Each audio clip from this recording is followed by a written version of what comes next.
Good afternoon, everyone. Thank you for joining us today. I'm David Kane, Interim Director of the Department of Building Inspection. Prior to joining DBI, I was a structural engineer in private practice for the past nearly 20 years in San Francisco.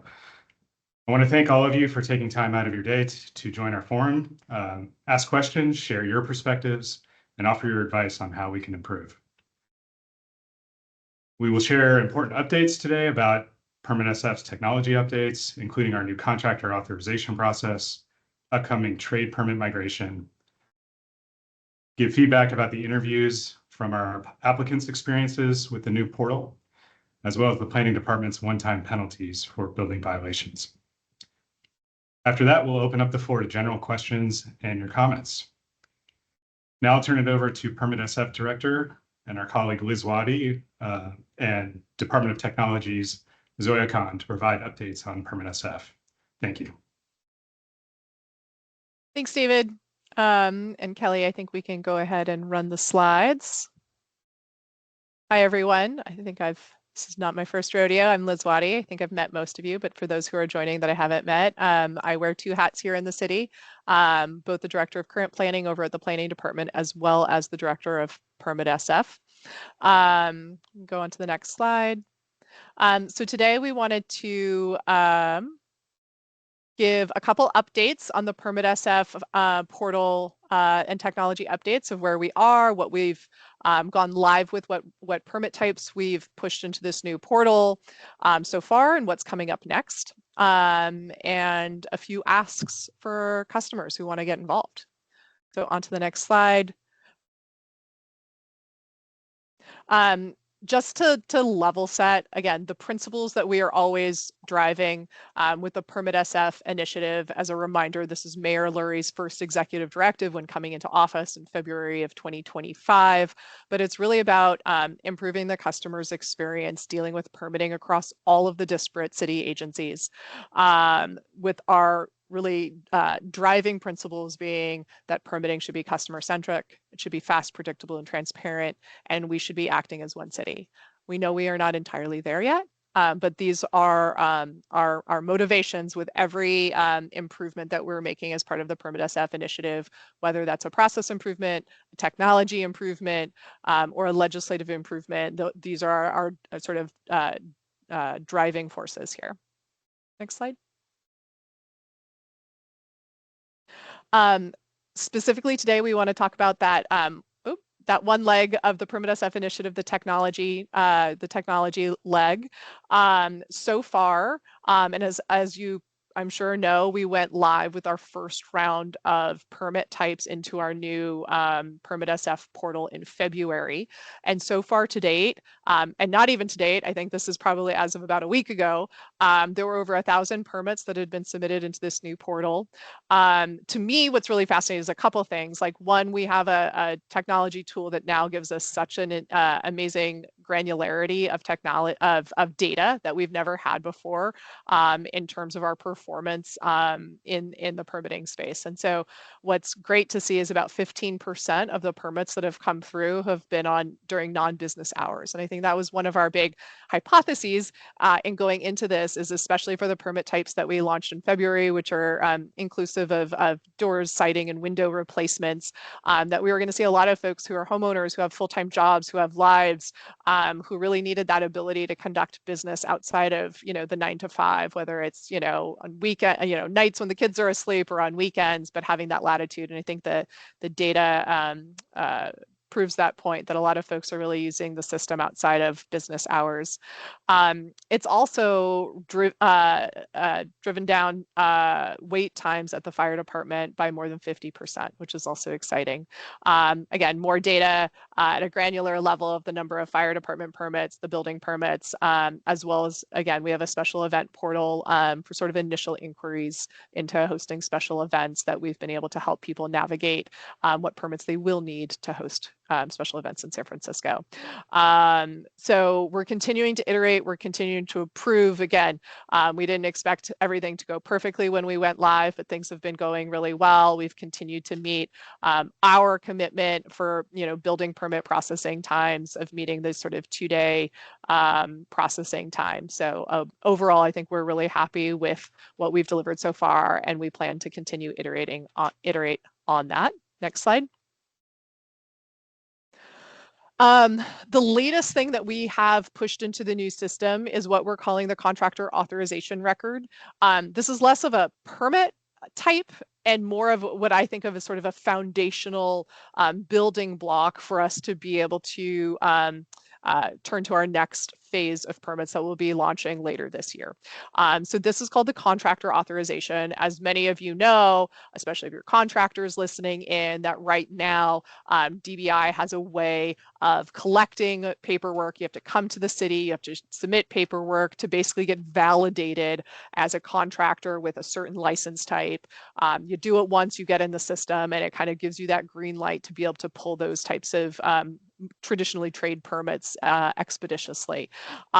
We are, not to be a spoiler here, but on the next slides, we'll talk about what's coming next. We plan on turning to trade permits later this year, and this is an important foundational point in doing that. What we're really excited about, though, is that this can all be done digitally. No one now needs to come into the city and bring all their paperwork to prove sort of their contractor sort of validity or license types. No, you don't need to come into the city anymore to do that.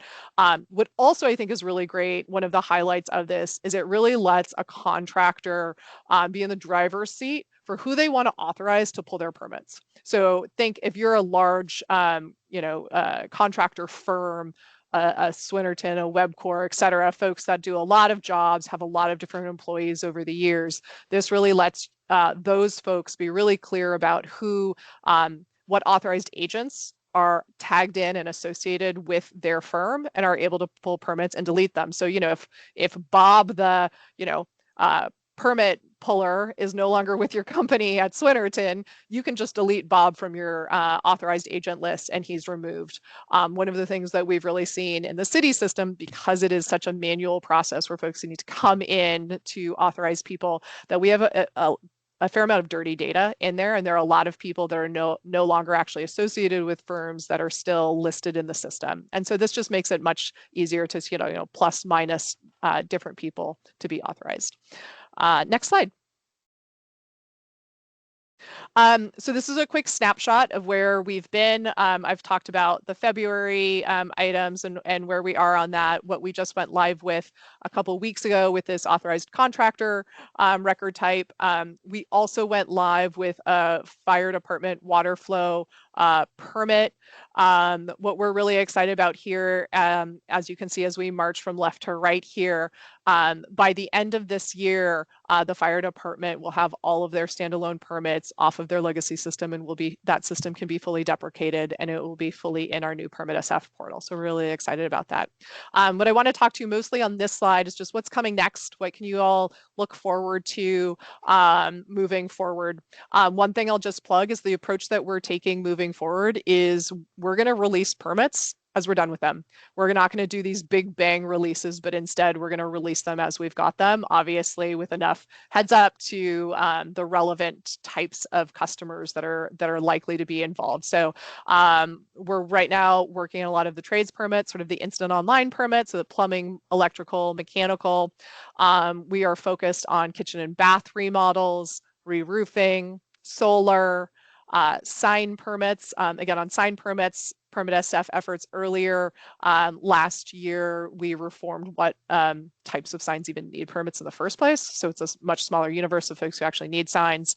But for that demographic of folks who do still need sign permits, those are going to be moving into the portal to really support our small businesses. And then lastly, all of the fire operational permits as well. So that's the final piece to getting all of the fire department fully migrated and in the system. That's one system that can run these data analytics like I've discussed, where we can really see where where there are pinch points, where we can continue to iterate and make improvements. Once we're all in one system, it'll really be a powerful tool. So that's what we have coming up. Next slide, please.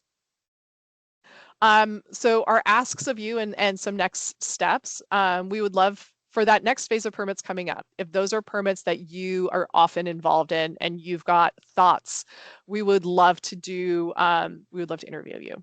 So please reach out, either add your name in the chat that you're interested in doing an applicant interview for our upcoming PermitSF scopes. That would be great, and our team will reach out to you. If you're also similarly interested in being part of a soft launch for any of these, or having early access, or really want to get involved in some of these, please let us know.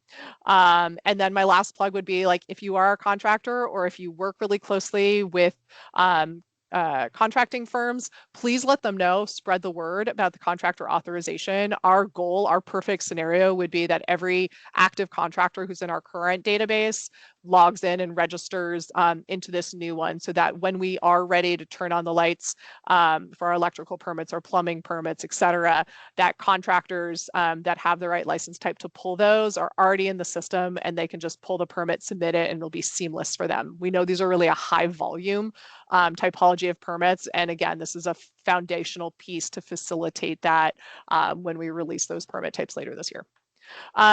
With that, next slide, I think that wraps all that I have. So I'd love to open it up for questions. I'll turn it back to Kelly. Awesome. Thanks, Liz. Hello, I'm Kelly, and I'll be your moderator for today's meeting. Before we move on to questions, I want to start with a few guidelines on how to send us your questions or feedback for today's forum. If you're joining us on a computer or on the Teams app, you can click the hand button at the top of your screen. And when I call your name, you can go ahead and unmute your mic and then go ahead and speak. And if you prefer, you can also type your question in the chat, and then I'll read your question out loud to the group. If you're calling in over the phone, dial *5 to raise your hand and wait for me to call on you. When you hear your name, you'll have to press *6 to unmute, and then you can ask your question. When it's your turn to speak, please start by stating your name and organization if you are representing one. And with that, I will open it up. Do we have anyone who would like to ask a question or share feedback on this topic? And it looks like we have a question from Amanda Dunbar. Amanda, go ahead and unmute and ask away.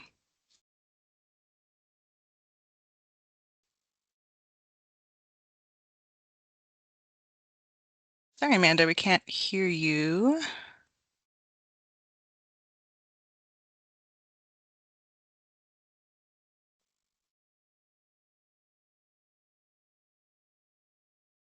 Let me try this one more time. Okay, Amanda, you should be able to unmute your mic now.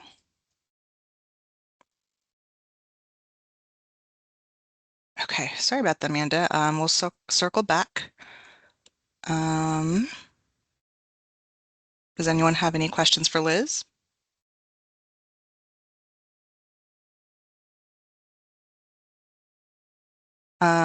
Amanda, if you'd like, you can type your question in the chat, and we'll be sure to circle back in the next opportunity. But thank you so much, Liz. And next up in our agenda for today is a presentation with Kelly Wong, who will be presenting on one-time penalties for building violations. Great, thank you so much, Kelly. And would you be able to move on to my slides, please? Thank you. Okay, so good afternoon, everyone. I am Kelly Wong. I am the Code Enforcement Manager here at the Planning Department. And today I'll walk you through some recent updates to the Planning Code penalties and why they matter. Some unauthorized work can now cost up to $500,000. But the bigger picture and the bigger issue here is that many people still don't realize these penalties actually exist. Next slide. So we're not just dealing with bad actors, we're also seeing just property owners, designers, contractors, even permit expediters who simply aren't aware that our rules have changed. And this lack of awareness can really lead to some major consequences, including project delays, unexpected costs, and also significant financial risk. Next. So in April 2023, our enforcement program actually changed significantly.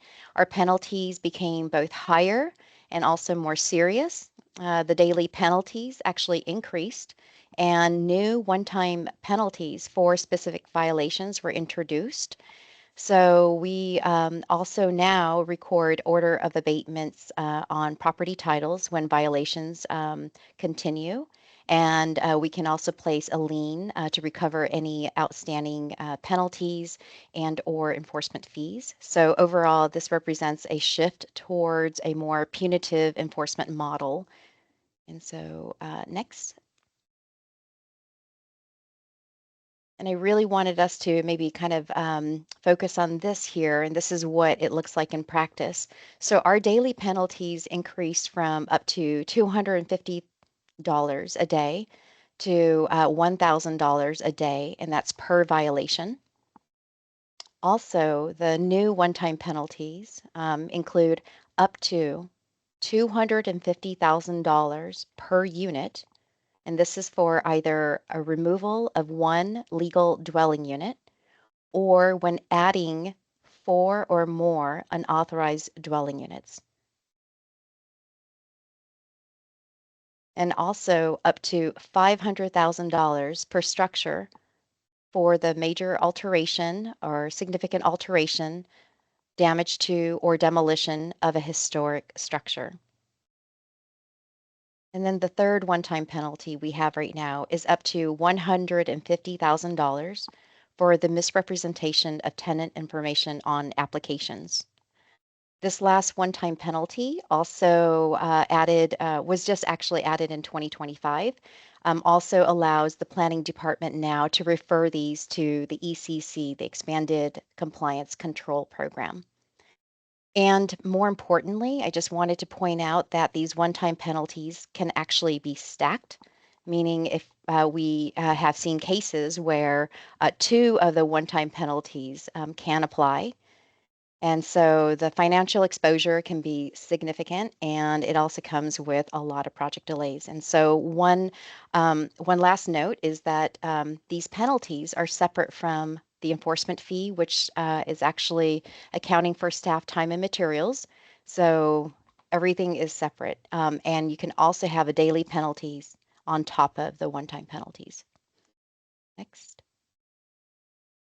And our goal here is really, it's not to penalize, but to help the public understand and understand how to prevent these violations. And so to avoid these penalties, we're just trying to share with the public that they can be avoided in these different steps, and including providing accurate and complete information on application forms, whether they're on planning applications or building permit applications, making sure to verify tenant information as well as unit counts very carefully when submitted to the planning department.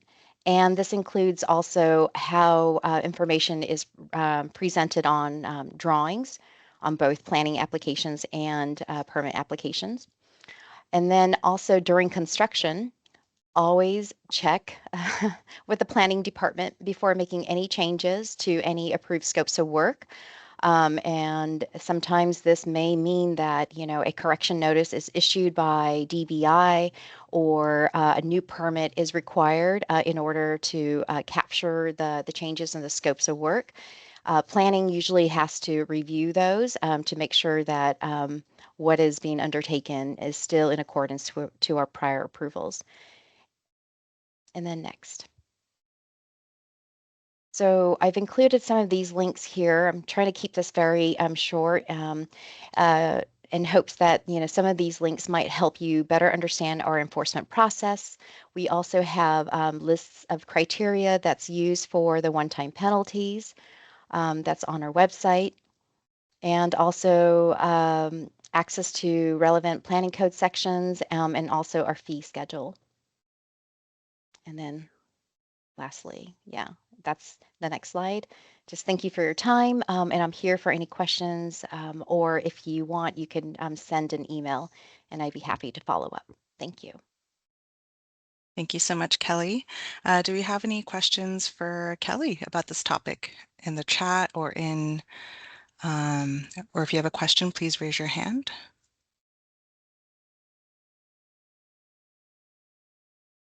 Give people a moment to type in the chat or find the raise hand button.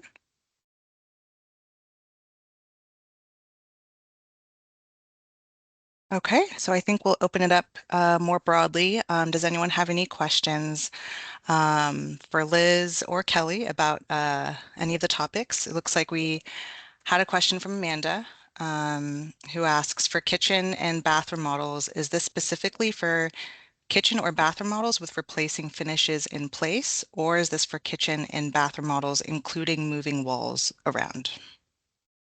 Liz, do you want to take that? Yeah, absolutely. It's not moving walls around. It's basically the no plans type of kitchen and bath remodels. But we are planning on expanding beyond just R3 to include some R2s, but that initial scope is sort of that more instant no plans universe is what we're starting with. Great. Thanks, Liz. And thanks, Amanda, for your question. Do we have any other questions from the audience? All right, I'm not seeing any hands. Not seeing anything in the chat. Does anyone have feedback for future forum topics or any suggestions? All right. So it looks like we'll wrap up our meeting today. Thank you so much for attending. Our next forum will be on Wednesday, July 22nd, 2026. So we look forward. Oh, I'm sorry. We have a question from, sorry, from David Penn. Thank you so much, David. Feel free to ask away and unmute your mic. Thank you. Can you hear me? Yes, I can hear you. Great. And I'm sorry, I joined a few minutes late, but so I apologize if this was already covered. But I wanted to just check, Liz, with you and see if there was any update on San Francisco Department of Public Health. I don't know if Public Health is on the call. Yes, I believe Deborah Lutsky is on the call. Oh, Deborah is with DPW. Yeah, she's Public Works. What's your specific question relating to DPH? Just the question, the issue that was raised kind of early on in the PermitSF initiative regarding kind of friction regarding Department of Public Health plan review and requirements around mostly office TI, kind of light food service scopes, micro kitchens, catered pantries. Yeah. I believe we have worked through that. I don't have the answer top of brain. I can circle back with the team and follow up with you though. Great, thank you. Okay. Yeah, this just continues to be a real sore point for a lot of these, companies who are investing a lot to, reactivate downtown spaces and trying to, have some sort of limited food program to bring tenants back into the office, and encountering just a lot of friction and confusion around the requirements, how they apply, when they apply, when they don't, and kind of the general process. So thank you, Liz. Thank you, David.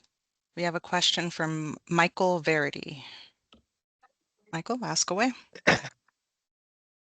Hi, thank you for everyone's time. I actually had a question about the new contractor authorized agent portal. So is that going to be happening in parallel with submitting paper forms for like an over-the-counter building permit then? Like, will both of those processes like exist for a while, or is this mostly just for in-house permit issuance? So yeah. Yeah, so it's a little bit of these two things will exist concurrently for a while. So until all permit types are migrated into the new PermitSF portal, there will be a little bit of two different systems. So there's the current system where most contractors are registered in through DBI's system. You've brought in hard copy documentation of your license, et cetera, and you're logged in, and you currently are able to get sort of the instant trade permits.